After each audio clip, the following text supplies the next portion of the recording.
Welcome everyone, and thank you for joining us for today's Auxis Corporate Performance Series webinar, Perspectives on Performance Improvement.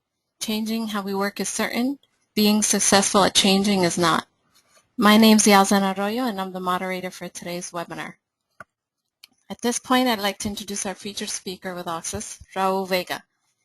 Raul is the CEO of Auxis, bringing over 25 years of experience working with Fortune 50 global organizations and professional service firms. He has a strong track record of achievement and expertise in helping companies develop the strategies and operating platforms required to deliver consistent growth and profitability. He has an extensive background in consulting and multinational experience that he will share with you in today's webinar. Before we begin, let me remind all participants, we welcome your questions. Please submit them in your webinar panel at any time. We'll address your questions at the conclusion of the webinar. And with that, I'll turn it over to our speaker, Raul Vega. Raul.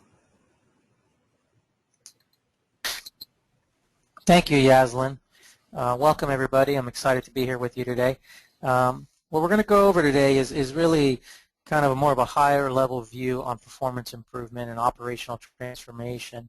And what I'd like to do is, as we go through the presentation and the discussion, is really explore a few questions that will be kind of thematic throughout the discussion. It's why do we need to change the way we work? I want to set the foundation. There's a lot happening in the world today from a business perspective that really requires you to be on top of the game in terms of the efficiency of your business practices, probably more so than ever.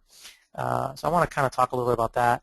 I want to talk a little bit about how and what other organizations are doing, give some examples of organizations that have really used processes to succeed and create competitive advantage. Then I want to shift gears and really say, does process improvement really work? Is it all we need? Or do we need to go further than process improvement to compete today? And what do we need to be aware of? So those are kind of be the 4 questions that I hope to answer throughout our presentation today. So kind of setting the stage, we operate today really in a period of intense competition and a lot of business volatility. And I want to kind of, over the next couple slides, kind of set the foundation, which really is what drives the need for organizations to really be even more nimble than ever before and more efficient and better from a process and systems perspective. Here's an interesting stat of the Fortune 500, and what this is showing you, if you look at going to the left column there in the left bar chart, it's companies that in 1990 were in the Fortune 500, and the changes as of 2010. So what you see is 75% of the organizations that were in the Fortune 500 in 1990 are no longer there. They've either been replaced by bigger competitors, they've been merged, they've been bought, or they've just fallen out of competitive strength. That's a huge number. And if you look at it over the last, from 2000 to 2010, 40%, so even a dramatic increase in just 5 years of companies that are in the Fortune 500 but cannot stay there. And then if you look even a smaller period, 5-year period between 2005 and 2010, it's almost 30%. So this is really indicative of what I'm talking about in terms of the need to stay on your competitive edge. It's very volatile out there. Even if you're doing well today, chances are there could be another competitor coming around the corner that could be doing things better, cheaper, faster. So it's very interesting what this shows you. Now, what are the drivers of that? When you really look at it, is in almost every industry today, traditional business models are being challenged from a variety of means. There's innovative companies that are rapidly coming in and changing industries. There's just all over. If you look, obviously the Googles, the Amazons of the world and what they're doing, the Twitters of the world, but even in taxi cab services, what's happening there. Almost every single industry, hotels, there are companies coming into play with technology, usually as part of it, that are dramatically shaking up the status quo. Customer choice and power has never been greater. The ability for customers to be able to do competitive pricing analysis and shopping is unbelievably huge. to the retail industry today and dramatically shaking that up, and the need and the ability for big data and what data can do to make you smarter in terms of your pricing and your modeling of your business. Customers have a lot of leverage point, and you as a business, if you don't have good business intelligence systems and business intelligence processes and do not really understand your customers or your costs very well, you're at a significant disadvantage versus competitors, and even with your customers and suppliers. Technologies are a big part of this. The cloud is obviously a big play. Mobile devices are a big play in terms of what they're changing. A lot of what's happening with customers is really driven by mobile in terms of their ability to access to information at any point in time. But the other thing happening with mobile is the amount of new consumers and customers that it's bringing to the table. Right now, it's estimated that about 1 billion people are on the internet today. And the expectation, and it's being driven primarily by mobile, is that another 2 to 3 billion people will be coming on to the internet over the next decade or so, which is a dramatic increase in the amount of potential customers that you can address and take advantage of it. But it's also changing how people want to interact with you, how they want to order from you, how they want to get information from you, and you really need to look at your systems and processes to make sure you can handle that. There's several other major disruptive technologies that are coming along that have an impact to business that's really beyond the scope of today's discussion. But it's something that, if you're interested, we'll be having a further discussion and an event on that upcoming shortly. The other big factor is globalization and developing regions around the world really now competing, and we've been seeing that obviously over the last 10, 15 years, but it's just increasing every year. And a lot of that is, again, driven by technology. The technology has allowed people all over the world to sell their goods and services to people here in the U.S. or in Europe or wherever you may want. So that's dramatically shaking up things. And it's, again, you can have a competitor that you never even heard of that comes on board overnight and really challenges you. Looking at it from an executive perspective, and this data is a few years old, but the latest data is very consistent with this. What you're seeing is this volatility at the business level extends to the executive suite. The average CEO tenure is down to approximately 6 years. CEO turnover has grown dramatically over the last decade. CFOs are really on the hot seat, where their turnover has exceeded. There's a study here by Chris Holder and Associates that really talks about this, and every year they've done this study, they've exceeded, as well as the KPMG study that I'm referring to here. So CIOs are in the same boat. So all your C officers are dealing with the business volatility, the business challenges. They're the leaders of the organization. They obviously have to know what's happening and make sure their organizations are adopting and adapting to change. And as we'll talk about in today's discussion, change is not easy in many organizations and for people in general. So you see it really from a company perspective in terms of the statistics, but you're also seeing it from the executive turnover as another indicator of the competitive intensity and volatility we see in the world today. Finally, we also have to be ready from a business model perspective. You need to have more flexibility just to deal with disruptive events that come out of nowhere, kind of like the whole black swan thesis, but which changes your whole perspective. But I'm really just talking about events that come up that all of a sudden can have a dramatic impact on your business, and you need to be able to adapt to that event very quickly, very rapidly. And just examples of that over the last 14 years, if we go back, you know, in the early 2000s, we had this huge internet boom that burst overnight and really dramatically impacted the whole technology space. People had to adapt real quick to that. 9/11 was a dramatic impact in a lot of industries. The airline industry, obviously, hospitality, pushed us into a recession. You know, that was a dramatic event that came out of nowhere. You had to adapt your business models and processes. Another good example. There was oil and fuel price volatility. A lot of companies in the consumer goods industry or any company relying on transportation or manufacturing in China dealt with this tremendously as oil prices can be very volatile, dramatically impacts your supply chain and your ability to serve your customer. You need to be able to adapt to that. The whole SOX and corporate malfeasance issues and how that changed a lot of businesses and how they had to document their processes and their controls and the focus on that. You see it now with some of the regulations still coming out of Washington in the financial services industry. These are other things that were unexpected, that weren't predicted, and all of a sudden pop up. The housing bubble and the banking crisis of 2008, 2009 was dramatic. Now we have Internet 2.0, the development of social media, some of the mobile technologies, those changes, and now having to adapt your business processes and systems and architectures to deal with that.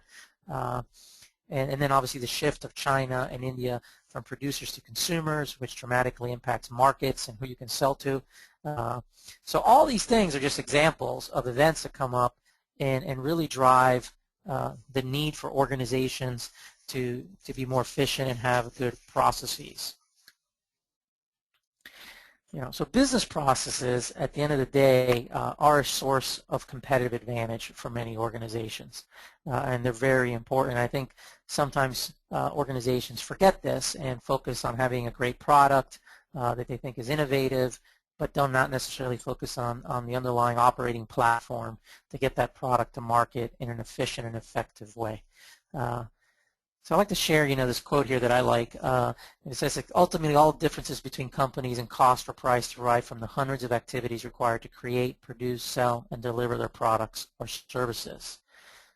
Activities then are the basic units of competitive advantage, which is interesting. That's from Michael Porter, who's one of the most renowned corporate strategists out there, Harvard business professor as well as a consultant in the strategy field. And what he's really getting at here is the need to have good processes and systems, and how that can really make the difference in how you perform versus your competitors in terms of being successful in the marketplace, which is really gets to the centerpiece of our discussion here today. So let's talk about some examples of companies. Given that, what I've laid out here is this volatility we're dealing with. You see both at the company and the executive level, and then the need of how to have good processes to perform. Here's some examples of organizations that have done this very, very well. If we look at Amazon, one of the biggest strengths of Amazon, if you look at originally when they started, they were going to be a bookseller. They've evolved now to one of the most efficient, effective supply chain and e-commerce companies out there, actually an IT company as well now. So they have taken their strength in supply chain processes and e-commerce and made it into a big driver of their organization and a reason for their success, which is causing other organizations in the retail space who are not as good or as nimble as Amazon in these areas to really have to adapt their processes very rapidly. And Amazon can be seen at impacting all sectors of the retail industry, from books to groceries to consumer electronics. They're everywhere, and it's because of their processes around supply chain and information technology that they're able to have that source of competitive advantage. Zara, which I'm going to talk about in more detail, is become the largest apparel retailer in the world, and a lot of people aren't even that familiar with Zara because it doesn't have a huge footprint in the United States. But they are a very interesting company because they started in Galicia, and they're still headquartered in Galicia in Spain, which is a very remote part of Spain. It's not Madrid, it's not Barcelona. It's in the northwestern portion of the country, which is a very agricultural area, not known for really industry or retailing or anything like that. And this company has started and has become a global juggernaut around the world because of the way they manage their supply chain. And we'll talk a little bit about that and the success they have shortly. Then, of course, you have Apple, who's really used their expertise in product innovation and supply chain to really dominate in a lot of markets. And another good example is Zappos, who is a shoe retailer, but has really made customer service their strength. And they are known as just being phenomenal in customer service. And that strength and business process has really carried them to tremendous success, which led to them being bought by Amazon, actually. So these are just some examples of companies that really are known to have excellence in certain processes that have been the source of competitive advantage. Now, diving a little deeper into Zara, the Zara story, which is really part of a conglomerate called Inditex. This company started in 1975. Amancio Garcia Ortega started this company and has now become the third richest person in the world because of what he's been able to do.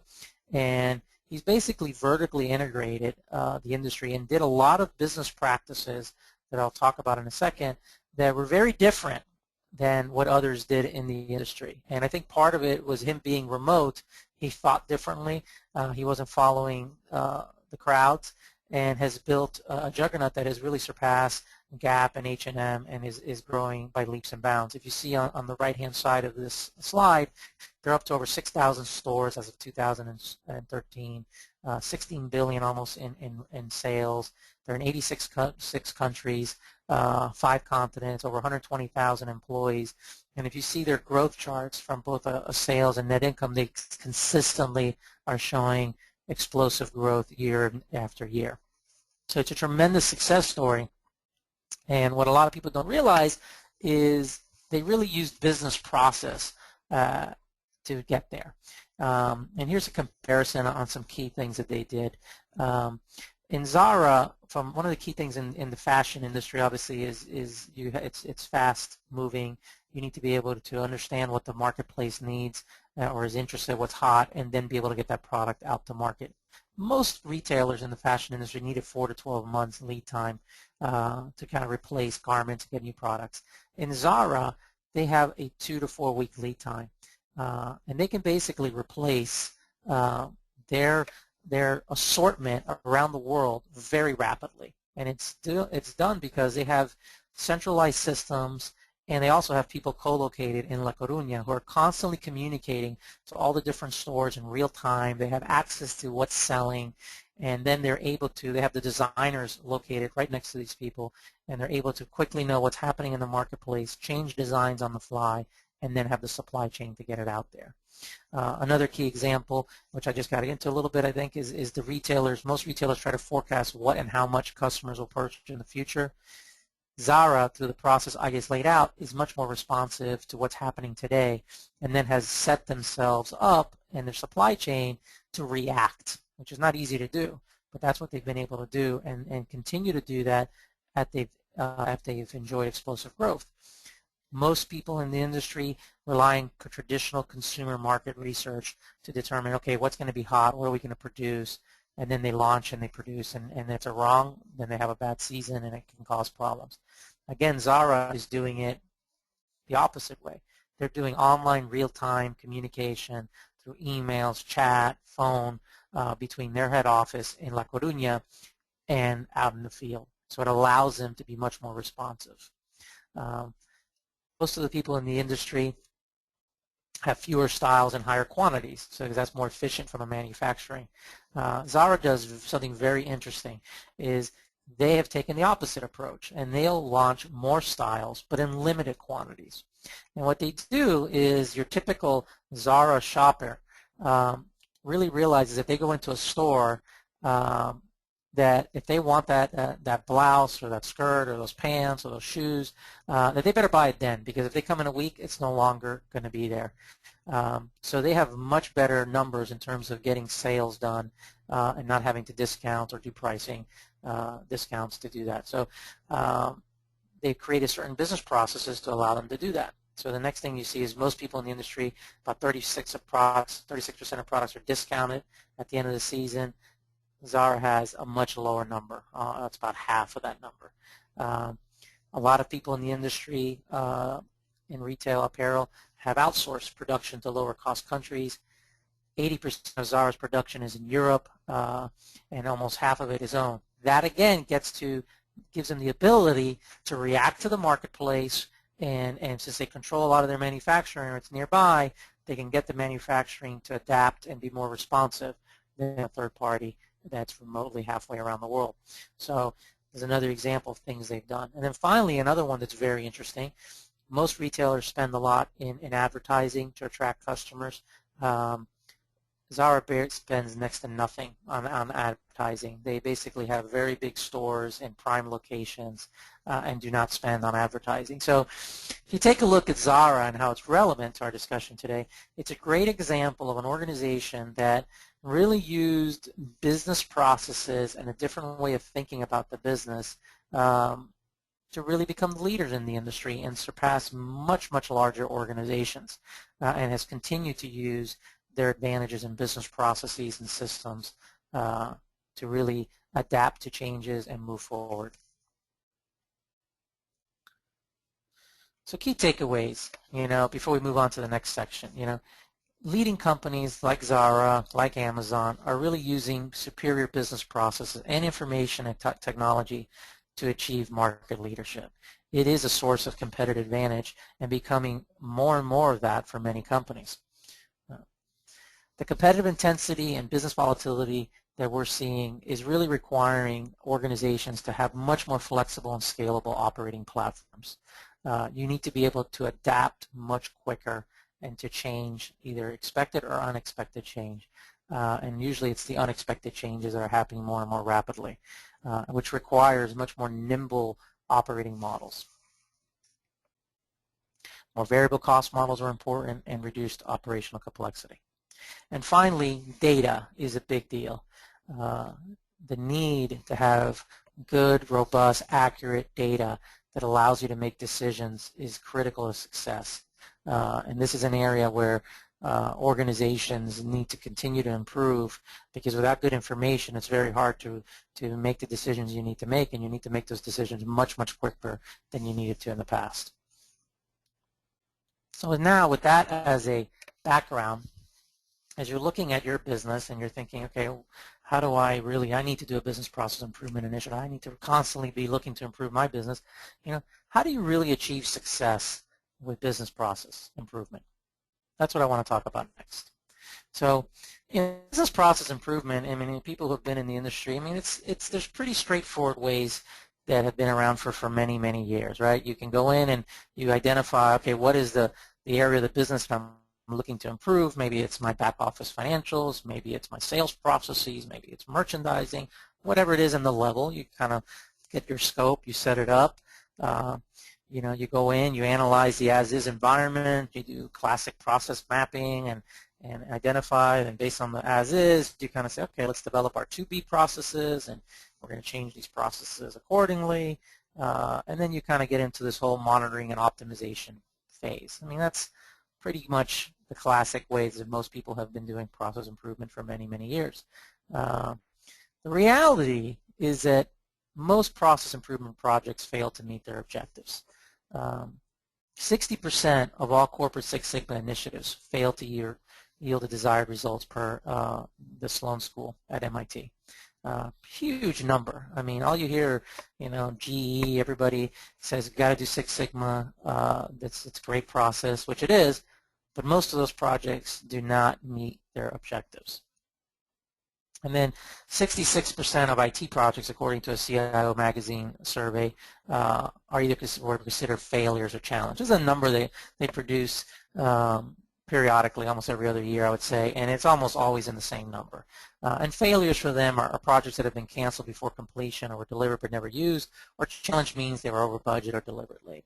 So most IT projects, which are critical, obviously, to process improvement projects, are also very challenged, and I think any practitioner out there who's done this would relate to these numbers.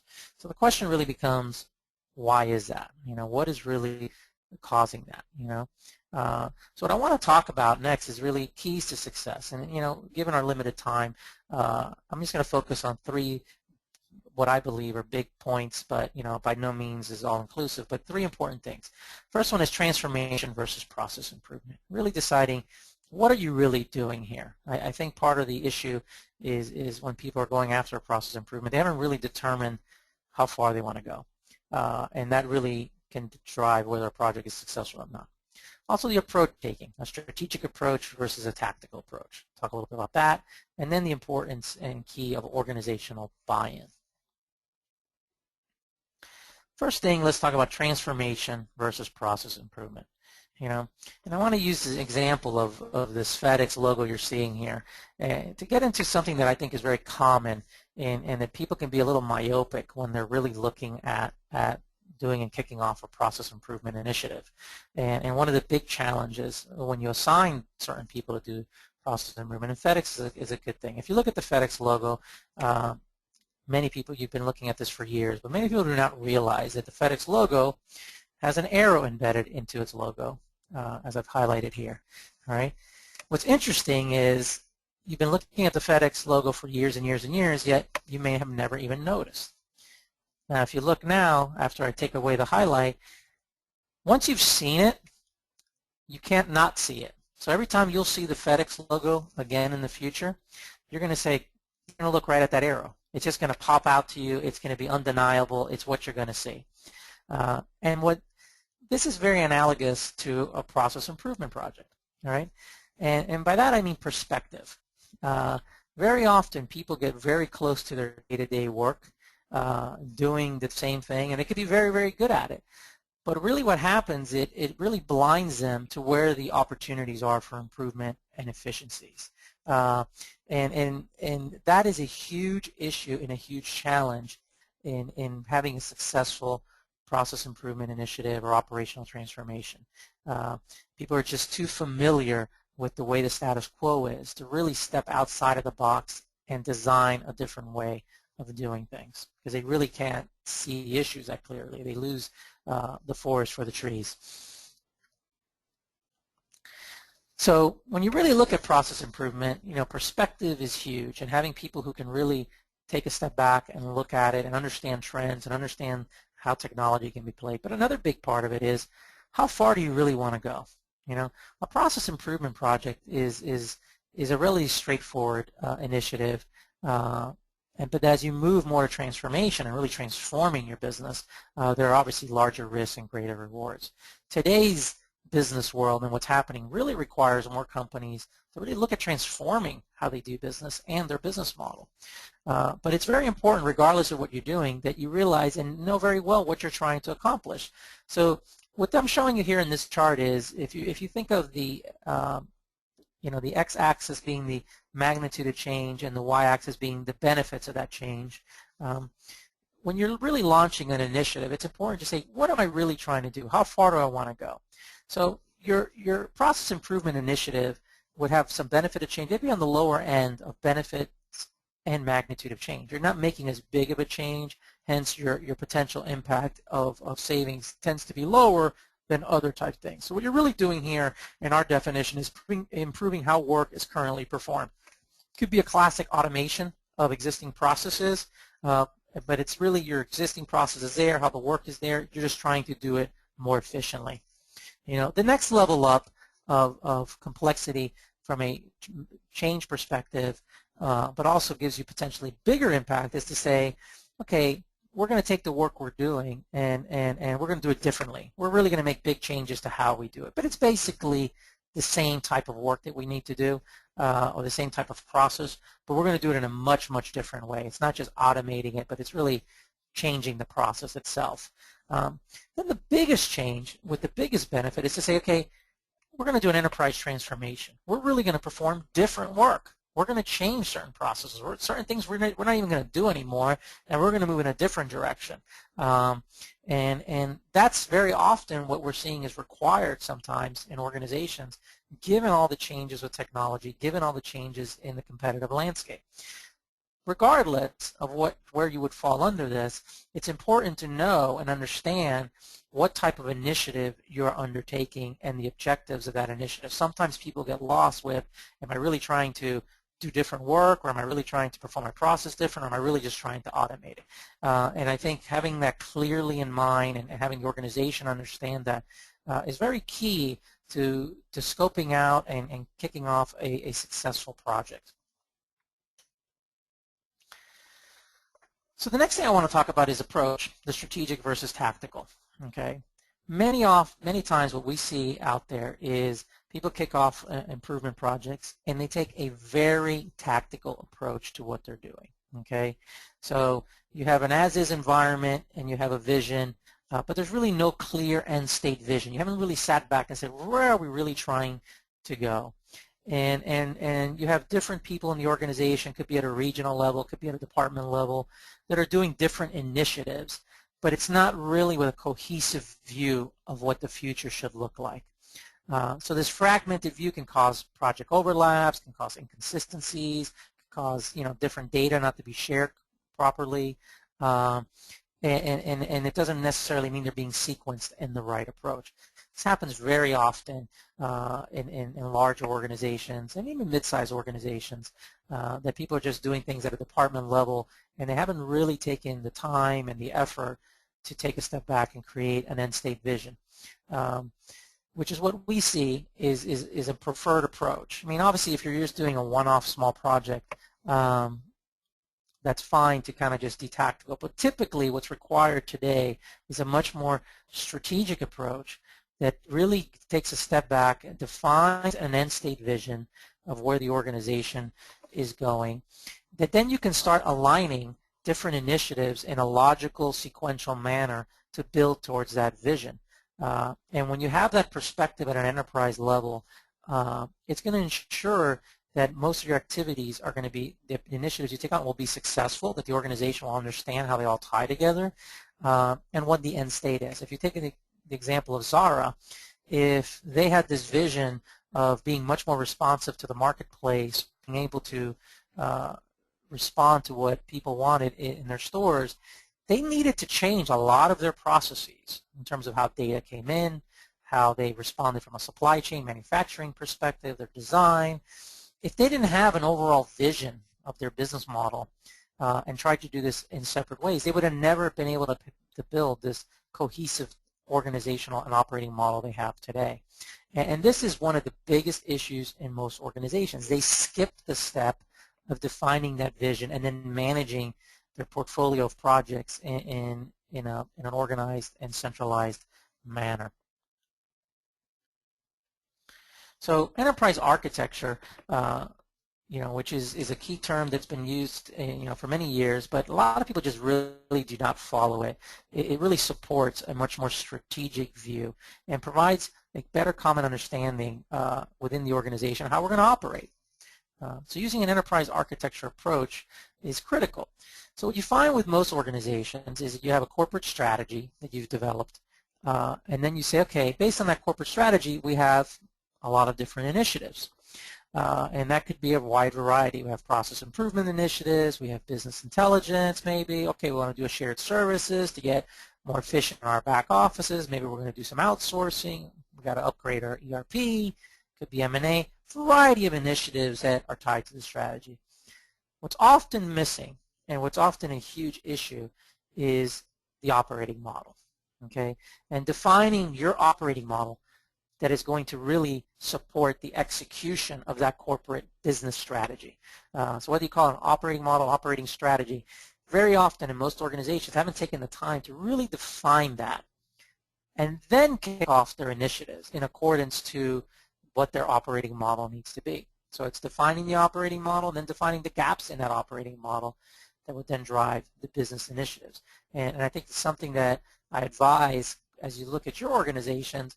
Do you guys have a clear operating model that you've built to support your corporate growth strategy that then is driving the different initiatives? So an example that I'd like to show you, well, first I'll talk about this and I'm going to give you an example, but the operating model, what I mean by that is laid out in this chart, okay? So when you take your operating model and you break it out from a business perspective, there's two big components. Obviously, there's the business side of it. So how we're going to do business from a process perspective, our business rules, our organizational structure. You need to define that.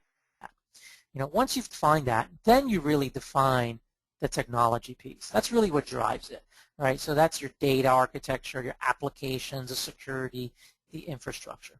But your operating model, when you combine these two, is really going to define what are the key capabilities that we need in an organization for success. In the Zara example, it was speed to market. We need to be able to be responsive.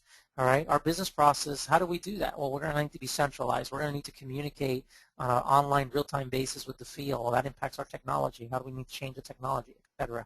All right, the level of data integration and the level of process standardization, all are defined by your operating model. And you could have a decision that it's, hey, we're going to be more decentralized. We're not going to necessarily be that Zara model. We're going to be a different model. That still drives your process. Once you define your process, your rules, and organizational structure, that will then drive your IT needed there. So your operating model is very tied into your business strategy, but it's that whole other level of detail that shows what do you really need to do from a capability perspective to execute on that business strategy. And this is critical, and it's what a key missing factor is. And when you say you kick off a Six Sigma project and you're trying to fix the order fulfillment area, let's say, if you really don't have a real operating model that's critical, the decisions made there may not necessarily be the best. Or it could be that you run resistance to change that really overcomes your initiative. So this operating model is what really drives a much more strategic and cohesive view, and I personally believe is a critical success factor for a multi-year transformation effort, but also for any business to really understand how they're going to compete in the marketplace. And that changes, and you need to revisit it, and you need to update it, and it should be a living, breathing document. So the value of the operating model, just to summarize this, is you've got this model now. What does it really do for you? One, you're going to get a lot better strategic and operational alignment, right? You're going to basically be able to explain to the executive officers of the business down to the lowest levels of the organization, what is it we're trying to do? How does this really link to your area of the business? And how does it support our overall business strategy? This is one of the big missing points very often in trying to get organizational alignment. People take a much narrower view, and no one really understands why we're trying to do certain things. It then also drives, once you have that, it drives really your business improvement efforts. It's really going to drive what you need to do, what your change initiatives need to be, how your IT needs to work. So really everything is driven by that. It creates alignment, but then it helps you prioritize how your business processes need to work and then what your IT systems need to be. And in today's day and age, IT is at the middle and the forefront of all these types of efforts in terms of succeeding and competing in the workplace. So here's an example with Delta Airlines, which is one that's easy to understand because we all fly. But this is an example of their enterprise architecture picture for their business. It basically describes their business. And if you look along the top there, the operational pipeline, it's a lot of their big processes at a very high level. Right? They need to load aircraft.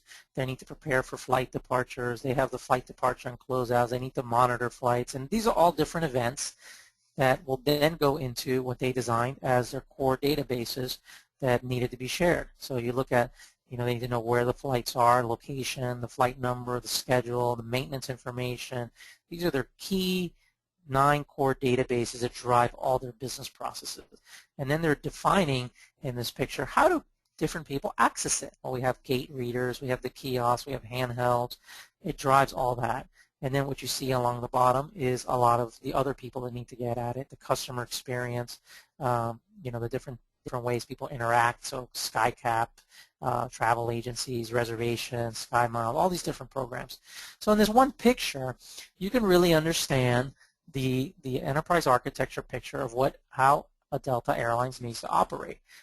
Now, once this is in place at a high-level view and an executive view, it's very easy to get better alignment.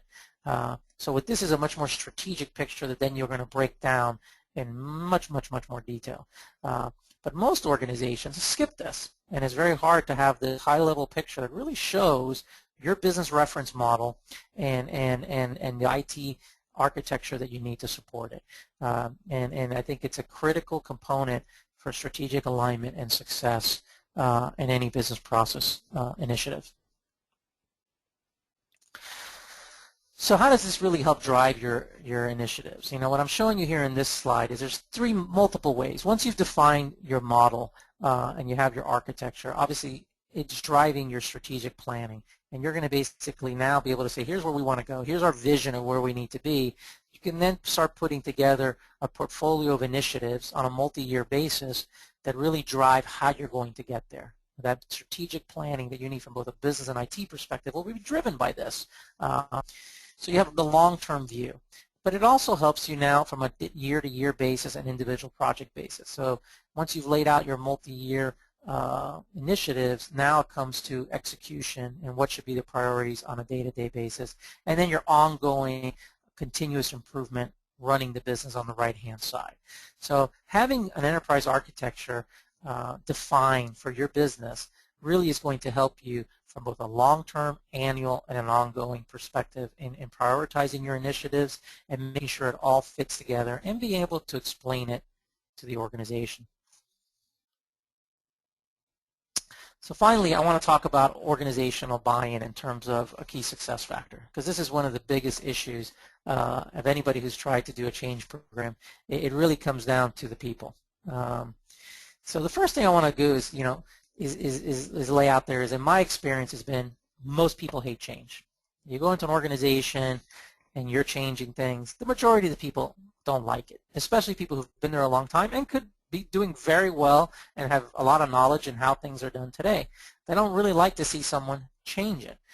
So I go into almost any initiative with that in the back of my mind. I'm expecting people not to want to change as a general rule.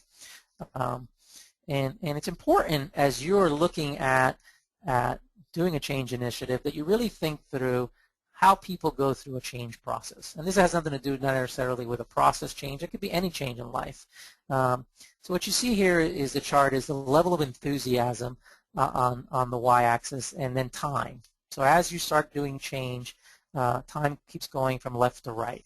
And what typically happens, and I think it's an important thing to think through the whole cycle of change and how people deal with it. Intellectually, at the beginning, people are saying they hear about a change.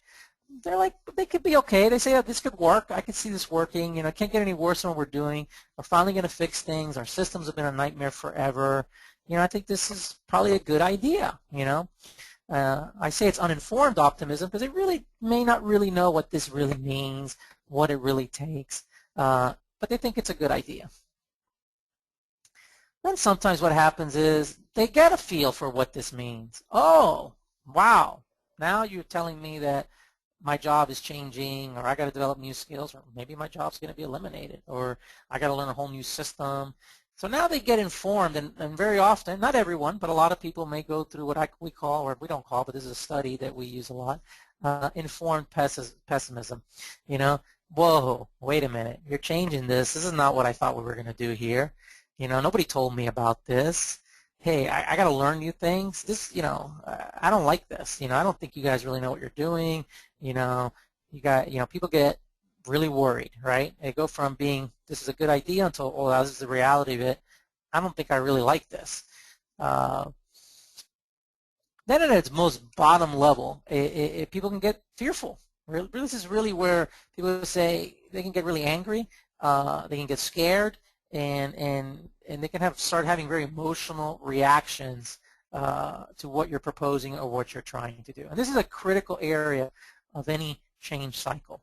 If you're able to successfully get people through that, and have a successful outcome, once they start seeing the positive side and they start understanding, what you're hoping to get is that they start getting more positive again, that they come out of it, come out of that frustration and fear and say, you know what, I think this actually could be good. I can see how I fit in. I can see what I can do here. I think this is going to be good for the organization. And that's the big success, where you finally get them to own the change and to be part of the change and to believe in it. The key to this is to really get them through what we call the valley of despair.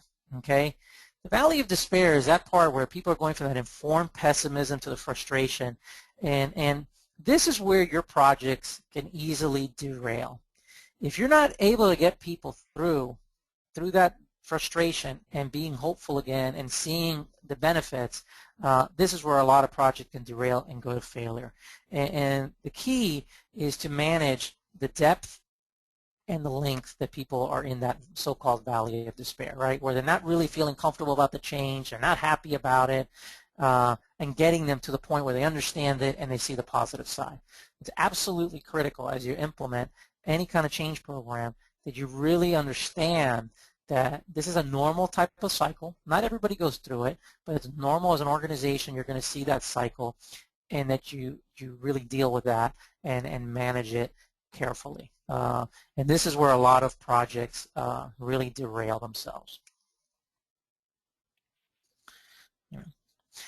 In our experience, and in my personal experience, people are the key to a successful business transformation effort. The technology usually works. The processes are usually well defined. Uh, it's really are people buying in and have a make it happen attitude or have an attitude of saying, well, we'll see what you do and see if it works, and are really not supporting you and could be passively resisting you. You know, passive resistance is rampant and really rampant in project failures. So it's very important that you get people on board and motivated to make it happen. And keys that I would give you as advice would be, you got to have, again, a clear vision of where you're going and why you're going there. You got to build a sense of urgency. You got to build momentum. It's very hard to get an initiative, a large initiative going, but you got to get that engine going. Once that engine gets going, you start building momentum. You've got to identify top performers, people who are well respected in the organization, to lead the change, because once you get them converted, they get to get everybody else converted because they're respected within the organization. Another key, and this gets down to how you organize your initiatives. Many times what I see is organizations try to do too much, it's not sequenced properly, and you're waiting too long to make a major milestone and a benefit happen. It's important, it's critical to have quick wins built in and chunk up the change so people could see progress, people could see it's working, and even the people that were naysayers will have a hard time denying true business wins. So that's very critical. The other part of it is, depending on the nature of the change, is to align compensation plans. Make sure that people are incented to make change happen that you need, and that they can share in the benefits of that. Having a robust communication program that really, I don't think you need to over-communicate, and each organization is differently, but it's critical that you don't mislead people, but you also don't tell them things before you're ready or before they're really finalized. Very often I see organizations, their instinct is, well, let's go tell people we're doing this, which could have a very disruptive effect on the organization, and we're not really sure we're going to go there yet or how it's going to impact everybody.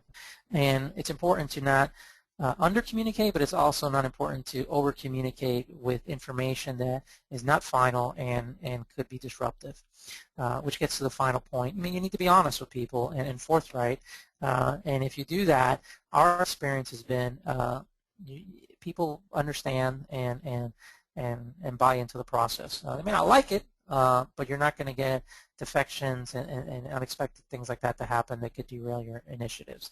But the people side is absolutely critical, and the tie-in to the overall strategy and making this very business-oriented so people can understand why you're doing it is absolutely fundamental. So with that, as we wrap up here, we're getting to I think about 10 minutes left. I want to leave some time if anybody has questions. I wanted to give you a couple examples of organizations that we've been involved in over the last several years that have made some change, just to kind of give you some other examples.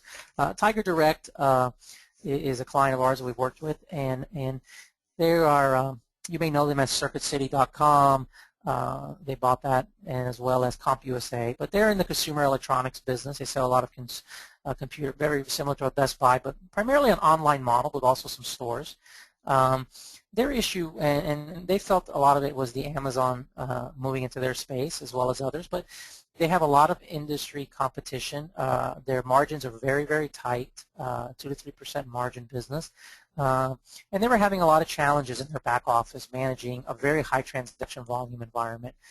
They do hundreds of thousands of transactions every month, and they wanted to get better in the back office and lower their cost, efficiency, and effectiveness. They had tried outsourcing to their accounts payable to India and had to bring it back in 3 months because of the challenges of managing that from the States. They're actually based here in Florida, headquartered here. And the big challenge was that they didn't have a normal process. They do a lot of drop ship orders from their customers where they receive a customer order, then they need to coordinate the purchase with a third-party supplier, make sure the supplier gets paid, so then they can do a drop ship at the customer. And that's just an example of a lot of their processes that require a lot of coordination across departments. And going to an India-based model for them was very difficult to manage because of the time zones and a black box approach that was taken by their outsourcer. They migrated to our center in Costa Rica several processes: accounts payable, collections, cash application, bank reconciliation. And over a period of 6 months, we're able to migrate all these. And in their case, they didn't really change a lot of the processes. We automated, and it wasn't a transformation. It was more the next level up. So, for example, in accounts payable, workflow and imaging was introduced to make the process more efficient from an approval perspective and a flow perspective and a control perspective. In a lot of their reconciliation areas, they were very manual, and they were dealing with, as an example, bank reconciliations where they needed to load data from the operational system and then from the bank system. It was very manual, so they had to have very high-level people doing the work to avoid errors. That process, we introduced technology that did a lot of the transaction matching for them, and a combination of other activities that were done was able to reduce the headcount in that area by over 50%. So bottom line, they were able to bring in and not a more of an operational transformation / process improvement level of effort and be able to get 35 to 40% reduction in their back office process areas while getting increased automation, efficiency, and visibility. So here's an example of one solution with what one company did. Instead of trying to do it in-house, they went with an outsourced model to just handle it. Another example that I'd like to go to, which is a huge success story down here, is Applica Consumer Products, which is now part of Spectrum Brands. But I wanted to talk about this story because they went through what we would call more the full enterprise transformation. What you see here is, this is back in 2000, early 2000s. They were a $700 million publicly traded company. They sell primarily to the Targets, the Walmarts, and the Kohl's, which they needed very sophisticated supply chains to do that. They had made an acquisition about 6 years earlier, or I guess 4 years earlier, of Black & Decker Household Products, which was more of a sales and marketing organization. And Applica at the time had a very large manufacturing operation in China of 13,000 plus employees, and really was really struggling to serve their clients. And what they did is they took a step back and developed a multi-year vision for their business and really relooked at their entire operating model. And this multi-year business transformation, I'll tell you a little bit more in a second about, really led to a dramatic improvement in their business in a matter of 3 years. They had a 150% increase in revenue and almost a 650% increase in EBITDA through an enterprise transformation effort. So let's talk about how they did that. It was a multi-stage transformation. Stage one was basically redoing the operating model and the operating platform. So what they did is, and I've just talked about today, they took a step back and we redid the entire business model. We're looking at all major processes, how they were fulfilling, how they were getting to the product to Walmart, how they were ordering from China, whether we should even be in manufacturing. One of the big things is they spun off the manufacturing operation and moved to an outsourcing model. They also looked at all their systems, and they did not have the information. Again, the information is critical to really support the business to make effective decisions or really handle these processes. And most of their customers had very sophisticated supply chain demands that you need to have. So a big part of this effort was embedded with a replacement of their legacy systems with a new Oracle ERP platform. They also looked at the organization, and besides manufacturing, they outsourced IT operations and focused really on the applications and database side, realizing those were the core competencies they needed. And finally, we took a look at what are their customers' brands. And by customers, it means channels and different customers serving brands and product mix to determine, are there unprofitable products that maybe we should get out of? And again, this is the do things differently part of it. And there was a significant amount. So there was a dramatic change in the type of work being done, who was being done, and how it was being done. So that was stage one of the transformation, which they successfully completed. The next stage was they needed more scale. They found themselves in a situation in a very competitive space, and they had this great platform, but to really be able to be successful, they needed to be larger. And they were able to attract a hedge fund investor that really came in and looked at their platform, and they actually had a competitor that was going to buy them, and they decided they were able to get dramatic value from the operating platform they had. This hedge fund investor had seen some of the bids coming for Applica and thought there was not enough value being created, and they had a bidding war basically broke out, and they got $150 million extra in enterprise value by the hedge fund to buy this, with the intention that now with this new operating model, this new platform, they could scale it, and that was the key. So immediately after closing on the transaction with the hedge fund, they announced the acquisition of a competitor called Salton, which George Foreman Grills is one of the major brands. It was basically on the verge of bankruptcy. The company had tremendous operating losses, over $200 million over the previous 3 years. And to make this deal happen successfully, there was a very aggressive integration that needed to happen to the new Applica platform, with $35 million in year one synergies, EBITDA synergies needing to drop, and $52 million by year 2. So a very aggressive plan, which was successful. We successfully worked together with Applica, and it happened. And I'll tell you a little bit of how that happened. So from a enterprise integration perspective, within 6 months of closing, they were able to basically integrate these two organizations. And how that happened, where the keys were what you see here. And the first one is reducing operational complexity. Part of what the analysis showed is that this Salton had way too many brands and way too many unprofitable brands and two-way unprofitable channels. So there was a dramatic reduction of unprofitable or low-margin products. So what was brought over to the Applica model was a much more streamlined business process and business model, which was key to success. Second piece was consolidation of the supply chain and the distribution footprint, and consolidating and redoing the whole supply chain to make it a much more efficient and effective model. They implemented a more variable cost model by introducing even more outsourcing in key functions like warehousing, consumer service, and expanding it in the IT area. They consolidated suppliers from both organizations to pick the best of the best and pick who had the best deal. And we standardized ERP platforms. So this was all the culmination of the original operating model and vision that started in stage 1. Then they were scaled to the next level. But without that original operating model and that vision, this integration would not have gone very well and would not have allowed them to complete the transformation. So what you see finally in these charts here is the bottom line impact. This company was able to take EBITDA from below $20 million to almost $100 million in 3 years, through basically a complete transformation of their business processes, their business model, their information technology systems. So a dramatic example, a real-world example of how these projects can work. Now, this has continued as a tremendous success story as part of Spectrum Brands, where they're now up to $4 or $5 billion business. So with that, I pretty much wrapped up on what I wanted to cover. One of the things, before I open it up for Q&A, that I will let out is, if anybody's interested in getting more information about how you can do better process improvement, we are offering, a complimentary opportunity assessment with one of our senior managers, has tremendous credentials in this area, as a master in lean thinking, master black belt in Six Sigma, very knowledgeable.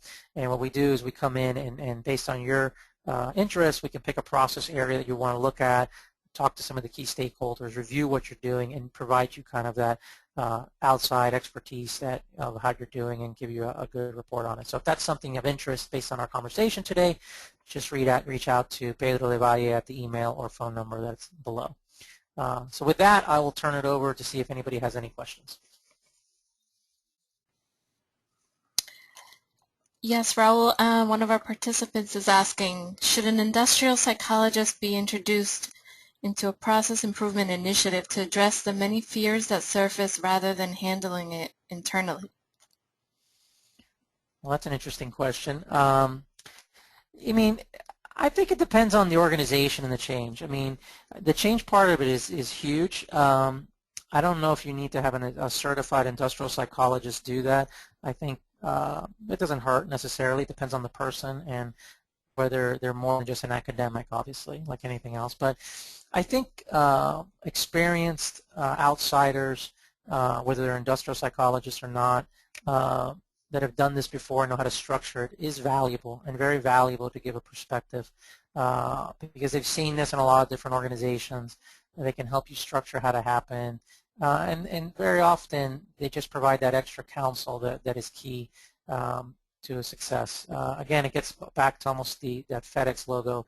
Sometimes when you're in an internal organization, it's harder to see things from an outside perspective. So I think it's always good to consider that and bring that, but by no means mandatory. Okay, thank you, Raul. And then there's another question here. At which point in the process should the leaders or champions for change be identified? I think as early as possible. You want to build that momentum and coalition early. I think at first, any type of change like this needs to come from the top. You need to have top executive buy-in, and it can't be just people nodding their head. You have to make the case. There usually is one champion initially, but you've got to get alignment at the executive level and really get a clear vision of what you're doing and why you're doing it. Once you do that and you're really starting to bring your team together, you got to get those high performers engaged that are really going to be your change agents on the ground. And the sooner that you can get those people involved, the better. Now, it has to be at the right point in terms of you got to make sure you have at least a strategy, unless you want them to be part of that, which is also valuable depending on the person and the situation. But if they can be part of that strategic analysis and visioning that leads to the change program, even better. But you do not want to wait too late to try to get those people on board.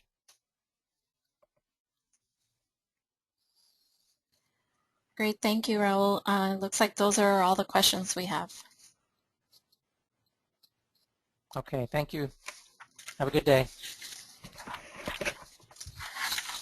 Thanks, Raul, and to all of our participants for joining us today. Please watch our follow-up email with the replay link, along with a copy of the presentation. Also, please take a moment to complete our brief exit survey. And on behalf of Raul Vega and the Auxis team, we thank you again and enjoy the rest of your day.